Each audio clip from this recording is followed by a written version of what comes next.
Eczema and psoriasis. I want to add a little addendum to the existing video about eczema psoriasis because it's an increasing problem in today's world. And why is that?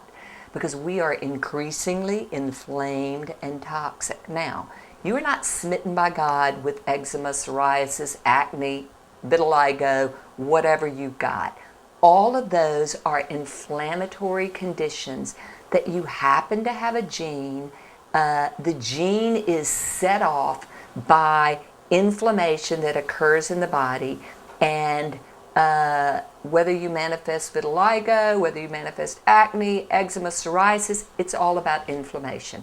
So again, let's go back to the basics. You are what you eat. Food is your medicine. Eat right for your blood type. Green, green, and more green. You've got to stay alkaline, and you've got to exercise. What does exercise do? It helps the lymphatics clear the toxins out of your body as much as they can, increases blood flow to the tissues, oxygenation. You've got to keep your gut healthy. Now, the number one cause of inflammatory skin conditions in the body, what I've found in my practice repetitively and from talking with practitioners around the world who are focused on this, gut inflammation is the number one cause. So again, starts with you are what you eat. So the biggest offenders are usually gluten, and that's wheat. Avoid wheat. Grains are nobody's friend. There are other alternatives, so it's not about deprivation. And then cow's milk. There's many alternatives to that. A lot of people have sensitivities, allergies to cow's milk. There's a lot of alternatives. So gut inflammation can not only be food allergies, and you can have some food allergies that are individual food allergies that you need to get an IgE test for to see if you have. But beside food allergies, the other causes that increase the inflammation with the gut and set off a lot of these inflammatory skin diseases are that you have low hydrochloric acid enzymes in your stomach, low hydrochloric acid in your stomach. So you have low hydrochloric acid, it lives in your stomach to kill the bacteria, viruses, and fungus that we eat with every bite that goes into our mouth, because food is certainly not sterile.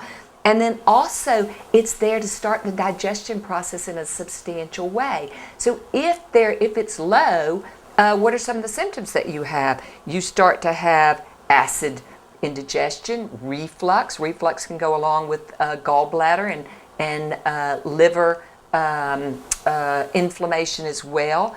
But acid indigestion, even though it's sort of counterintuitive that you have a feeling of acid, even though your acid is low in your stomach, but that's just the way the body works. So low hydrochloric acid digestive enzymes, that's Robenzyme that's on my website, Physicus hypozymes.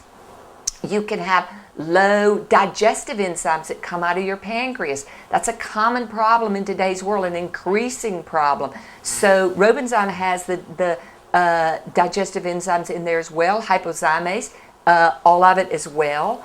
The other thing is, so when the food hits the small intestine and it's largely undigested, what happens is the gut starts to get inflamed. And the vast majority of your immune system is concentrated along the gut. So that's where you have to bring in, then your liver gets inflamed, your spleen gets inflamed, your gut's inflamed, your immune system is activated, you're more inflamed your whole body. And so that's where antioxidants, gall fortifier, probiotics, a large dose of probiotics, hepatogest, your adrenals generally get low, your thyroid may secondarily get low, but you see how it sets up a cascade.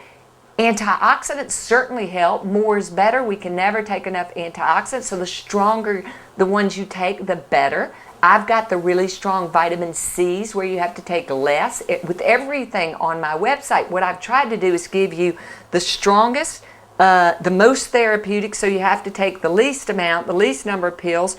But what it boils down to in today's world is we're so toxic and inflamed that we just have to do more and take more. Minerals, vitamins, all those things, and then the remedies come into play as well. But so with the inflammatory skin conditions, the cause is internal.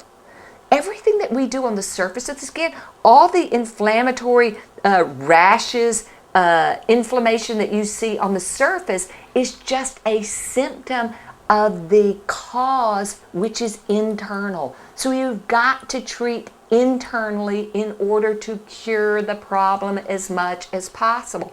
When you're stressed, it increases your inflammation. It's why I care about your adrenals. If your thyroid's low, increases your inflammation. It's why I care about your adrenals. So all of those things are what cause the inflammation. So the other thing that really enters into the inflammatory skin conditions, not so much vitiligo, not so much acne, but to an extent, but really with eczema and psoriasis that I see, is psychological traumas. The bottom line is this: we are all traumatized in today's world, because if you go down the path of life, things have happened, you simply have to let go. You have to figure out how to move forward emotionally. You have to purge your anger. You have to find a sense of humor. You have to forgive and move on. You have to be the best captain of your happiness ship. Because when you are traumatized and you don't let go, it absolutely, I see it time and time again, it inflames people much more substantially. And with eczema and psoriasis in particular, I see that it activates it in a major way. So you've got to deal with the inside. What you put on the surface, with eczema and psoriasis in particular, look, I tell people to do things like, number one is you take Epsom salt baths. You use organic lavender oil on the surface of the skin. You can put olive oil. My emu oil is much more anti-inflammatory. You can mix the organic lavender oil in with my emu oil. My serum is incredibly anti-inflammatory. You can put that on any sort of inflamed areas.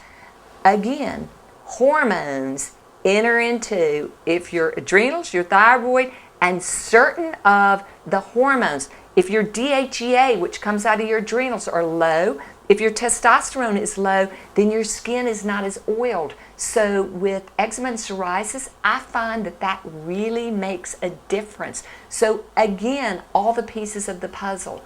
But in order to try to cure as much as possible and not just treat the symptoms in perpetuity, not to have to go to the biologics, you've got to deal with the inside.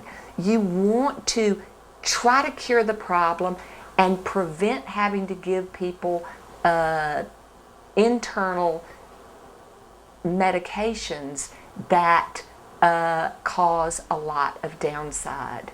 So negotiate the website, it's all there.